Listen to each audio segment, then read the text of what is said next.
Greetings, dear ones. I am Kryon of Magnetic Service. Again, we tell you that the name of Magnetic Service is a metaphor. For the magnetic grid of this planet contains that which is what we would call the posturing of consciousness. We've told you before that you could not live here without it. The fact that it had to change in the early days to reposture itself and get ready for what's coming. That's the service that I originally have come for, and now I am a messenger. People have said, well, where do you really come from, Kryon? I told you this morning, and I am not an entity, and not singular. I'm from the creative source just like you are. I represent pure consciousness of love and compassion. And I speak through this human being who you see sitting in the chair. It is not unusual. It's not odd. It's not spooky. It's filled with compassion, love, beauty.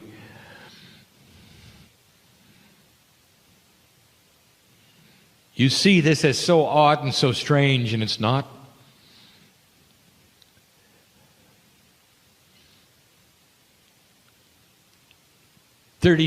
Thirty-something years after the death of the one you call Jesus, there was an apostle. Saul of Tarsus is in prison. Now his name is Paul, and he's writing what will someday become the Holy Scriptures. And he's sitting there by himself. And the man is filled with joy, and he has tears running down his cheeks. And in a half light, he is inscribing the words that so many millions will read someday, and they will call it the Word of God. Is not the Word, it's Word of Paul. Under the influence of channeling, directly he is receiving information about the beauty of God. What has happened on the earth. The Master of Love, word after word, thousands of them, in prison. And he is so alive with it. He's channeling. And you don't have any trouble with that, do you? But when a modern man sits in a chair and does even a fraction of this to give you updated messages from the creative source, there are so many who say, impossible. This is your discernment. There is no judgment of your belief. But I ask you to discern, at least discern. I ask this of all those who would listen to me right now. Are you going to use what you think is real as the litmus test, as the measuring stick? Or are you going to discern the energy of what you're hearing right now? Are you going to listen to these words and understand and hear and feel the compassion and the love for you? Or have you already got your mind made up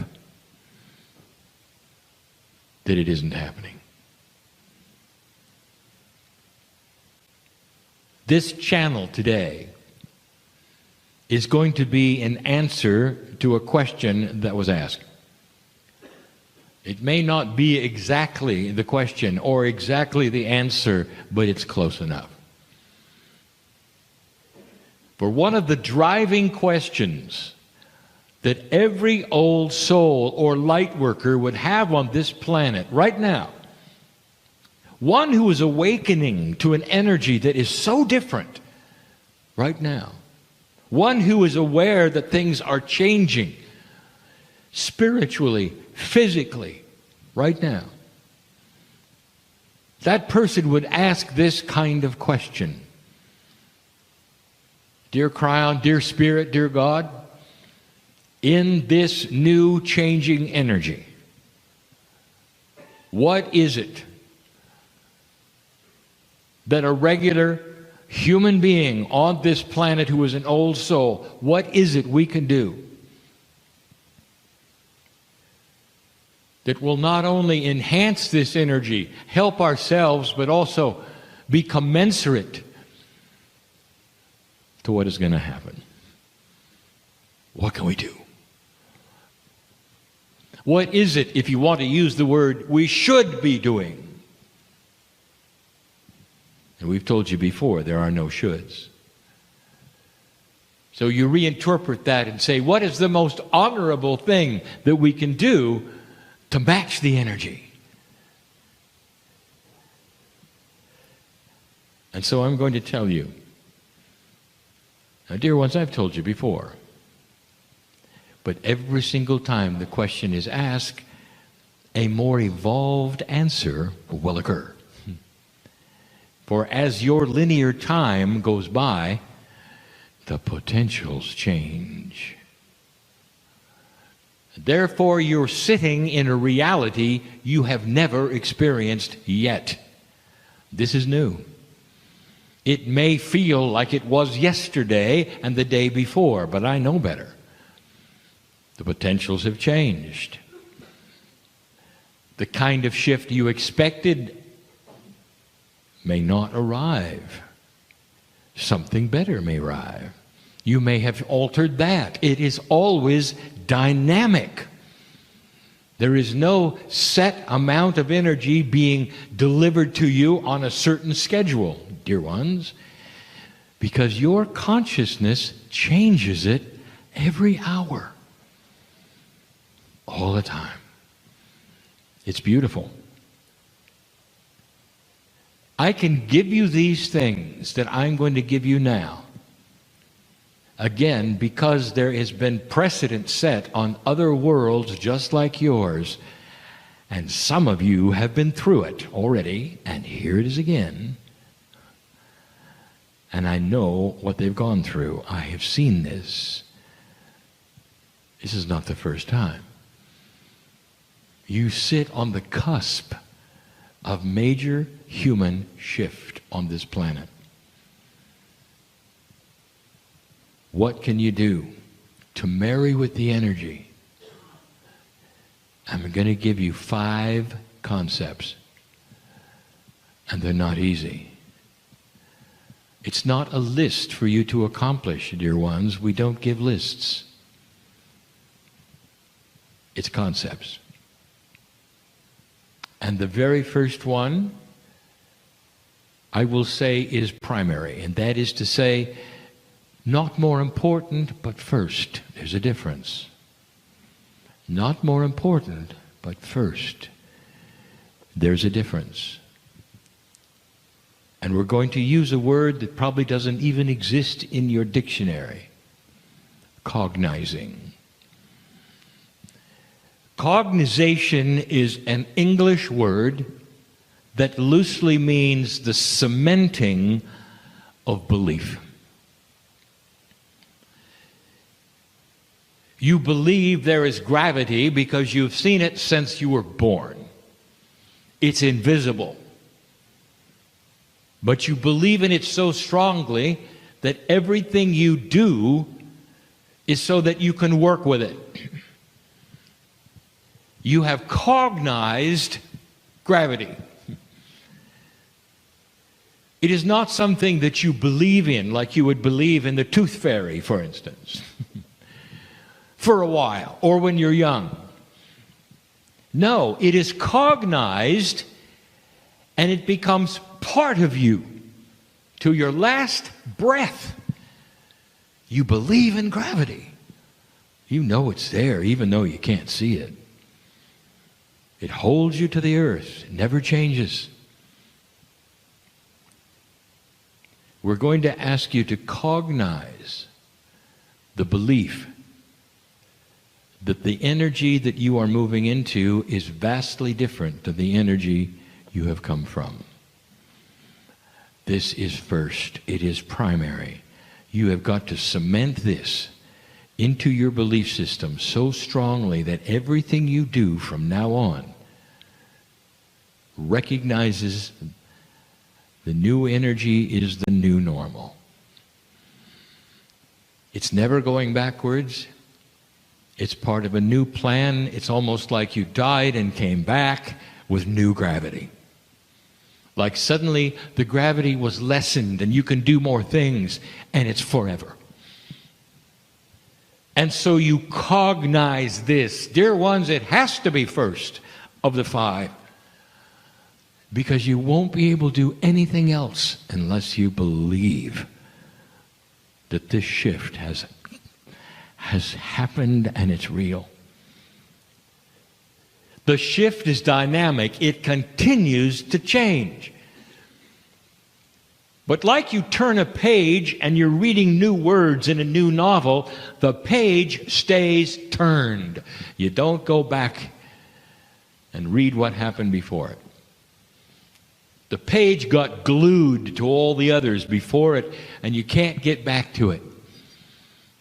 You are now past the page turn, experiencing the new energy, and that is the new gravity, and you cognize it. Believe that it's happening. Now, I keep saying this because there are those who aren't getting it. Because there's always that part of you that says, well, maybe it's not happening. You've got to get past this one. Every waking moment is the new energy. And you're part of this. And that is why you were born at this time, dear one. Old soul, are you listening to me in the chair and all the places perhaps not in this room? You wonder why you were born now. You want to know why things are happening to you that need to happen to you now. Maybe it's so you'll believe.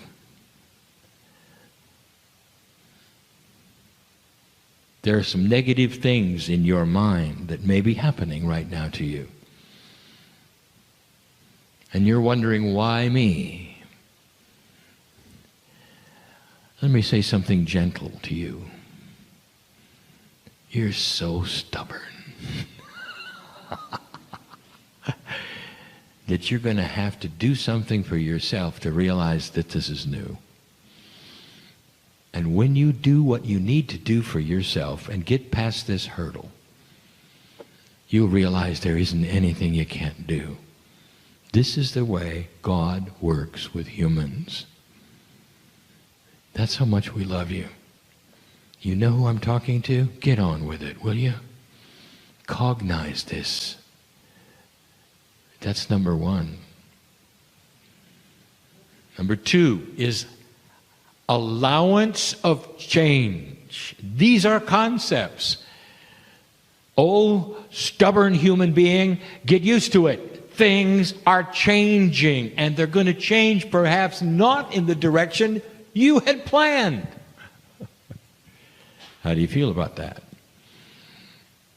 Oh, singular human being with a singular purpose and a singular idea of who you are and what you should do, get used to this. Allowance. Can you sit there and say this or something better? I allow growth. I allow consciousness change in me that may change my life in ways I never ever thought they would change. How afraid of this are you? The fear is about change. It's not about where it's going. It's just about the word itself. Change. So the second in this five set is allowance of change. Now look at the numerology of these things. Number one is always new beginnings. That's easy. You got to believe. Number two often deals with duality. And duality really is the primary fear of change. You just don't want this thing to move off that center point that you're used to, do you? Between light and dark. The duality that you've been used to, that balance between light and dark, is comfortable.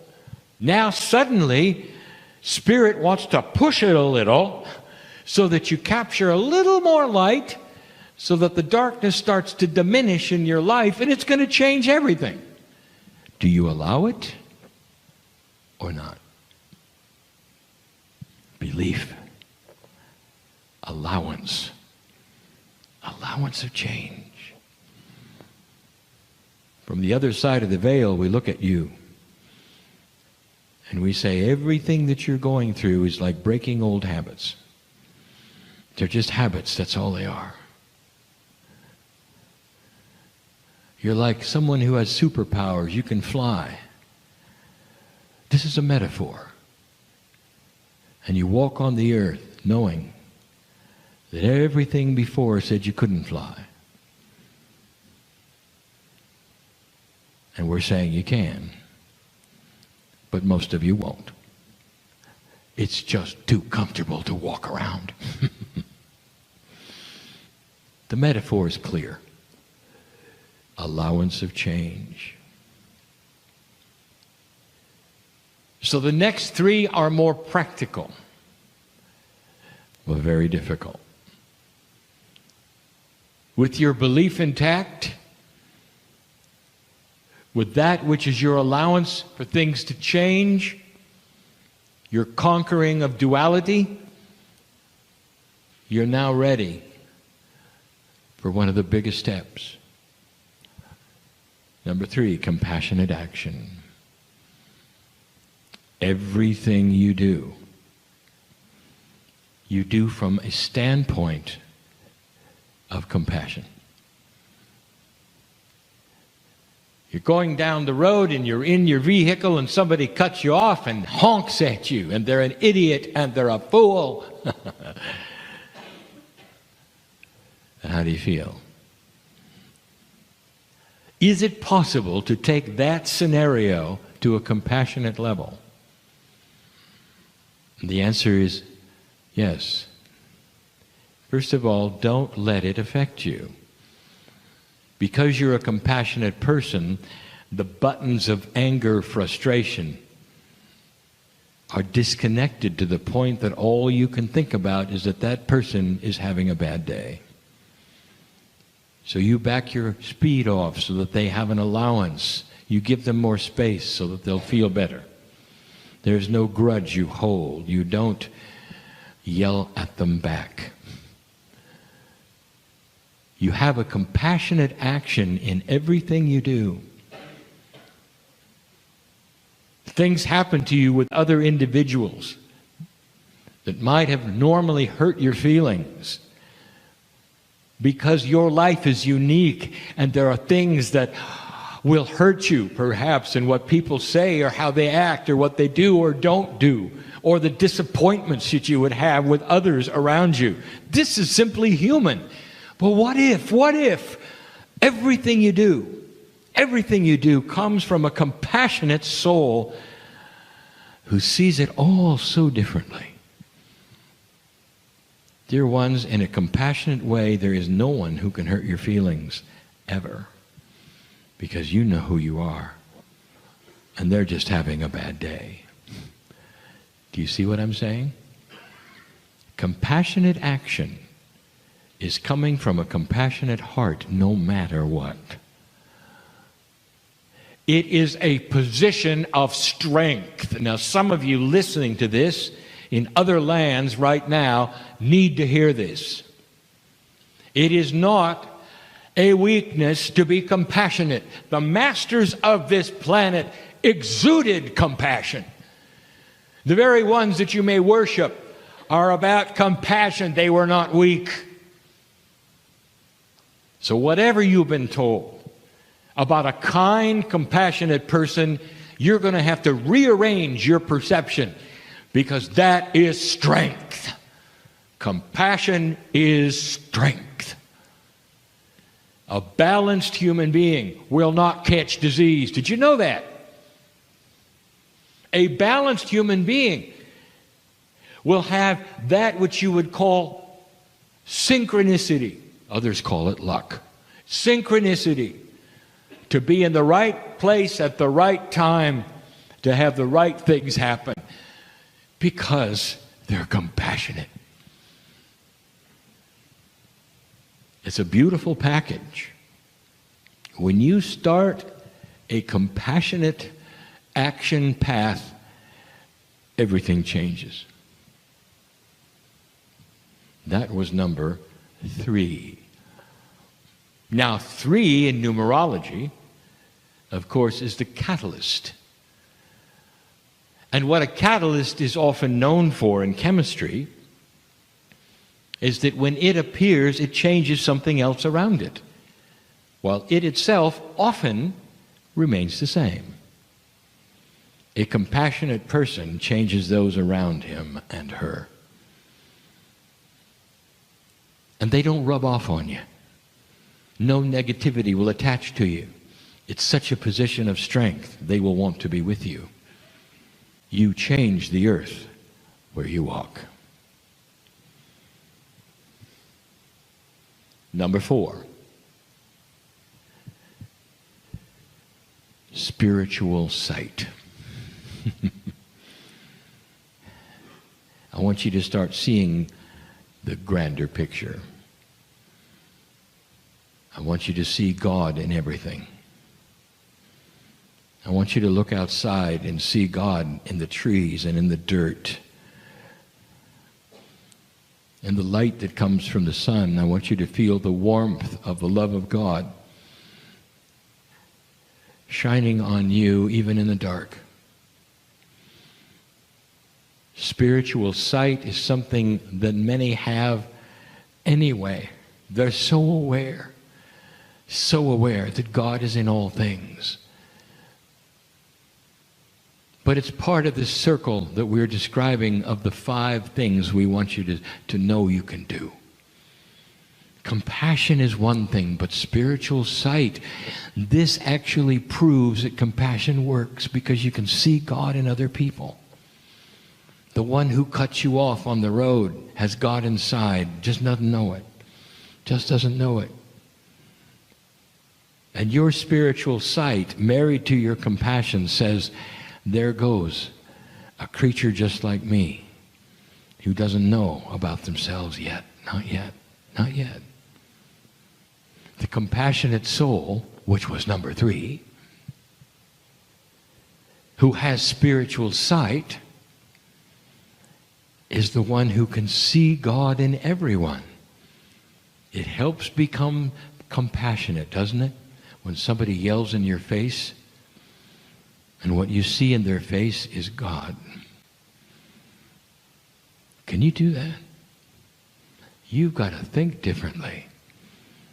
You might even have to be like the masters. And this is what they had. Dear ones, these things I'm giving you are true and accurate representation of the new human being. You're not going to be fully 100% successful in any of these unless you practice them. Number 1 was to cognize that which has changed. When you cognize something, it doesn't happen instantly. You're going to have to work on it. The belief has to be cemented gradually as you see the evidence of it, and eventually it cognizes itself. You are actually training yourself to cognize and believe. The allowance for change, you have to train yourself to accept things that might be different. You're working on it all the time. The compassion comes slowly, not all at once. Don't feel you failed because you get frustrated or even angry. It's just a reminder that you weren't compassionate yet. And spiritual sight, it comes with time, dear ones. It comes with time. There comes a time when everything you look at will be in the light of God. Everything that is there.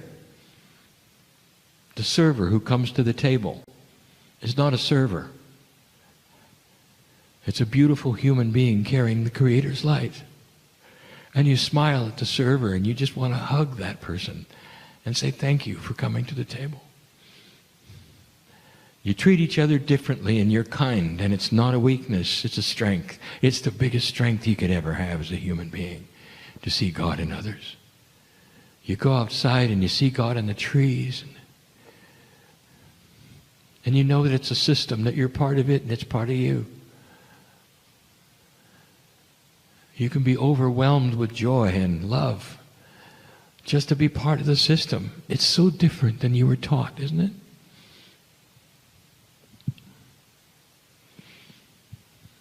We've saved number 5. In numerology, 5 is change. And it's one of the hardest ones. And it's called patience. The human being wants everything now. See, I know who's here. It is inbred in you. We've discussed this so many times. It's entrained in you. When authority speaks, you want to have it now. Every single time there is something to accomplish, there is a push to do it quicker than later. Human beings want things delivered to them quickly. And they want action to happen immediately. You're going to have to practice relaxing with synchronicity. The things that many of you are asking for, listen to this. This is important. Wake up. The things that many of you are asking for are dependent on other things happening first that you seemingly have no control over. But the potentials are there for them to change. If you can wait for it and not be frustrated or angry, that is the task. Years and years ago, when I first started channeling with my partner, we talked about having the ticket to the train and standing on the track. You have earned and paid for the ticket. The train is coming. You just don't know when. And so your patient person will know the train is coming, be comfortable with it, and have a nice time waiting for it, instead of complaining that it's late.